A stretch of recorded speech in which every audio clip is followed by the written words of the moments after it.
Yo, what's up my good people? It's King Edna.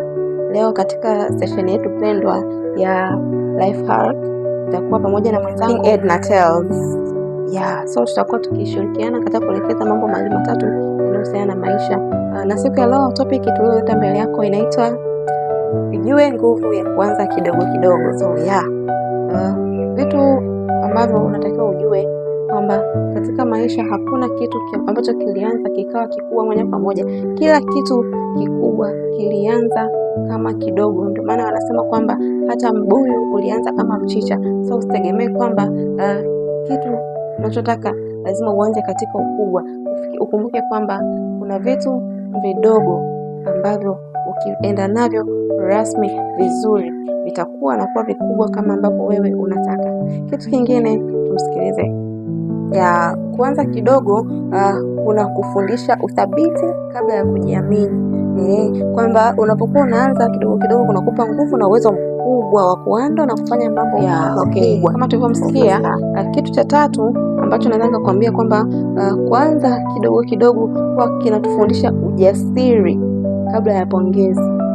Kwa sababu unapoanza kitu kidogo mara nyingi huwa kinakuwa na changamoto. Kwa unapokuwa unaanza vile kidogo kidogo unakutana na changamoto hii na changamoto ile, inakupa wewe ujasiri kwamba unaweza ukahandle vitu vidogo. Mwisho wa siku unapokutana na vitu vikubwa unakuwa na uwezo mkubwa zaidi wa kuvihandle. Kwa sababu unapokuwa ungeanza na vitu vikubwa moja kwa moja, nguvu ya kuvihandle ingekuwa ndogo, pengine vingesababisha vikushinde. So kuanza kidogo kunakupa nguvu ya kufanya kidogo kidogo na kupata ujasiri before hujapongezwa. Pia kusonga mbele hata pale unapohisi haupo tayari. Unapoanza kidogo kidogo lazima utalazimika kusonga mbele kwa sababu unahisi haupo tayari, lakini tayari umeshaanza kufanya. So unakuwa hauna budi zaidi ya kusonga mbele. Kwa kunakupa nguvu ya kusonga mbele hata pale unapokuwa haupo tayari. Kitu kingine, kuanza kidogo kidogo hakumaanishi kwamba wewe ndoto yako ni ndogo, bali unaipa ndoto yako nafasi ya kukua. Katika kila hatua ndogo ndogo, mawazo madogo madogo, ushindi mdogo mdogo, unaweza kujenga vitu vikubwa sana. Kwa hiyo usije ukafikiri kwamba eti mimi nikianza kidogo kidogo nitaonekana ndoto yangu ni ndogo. Hapana.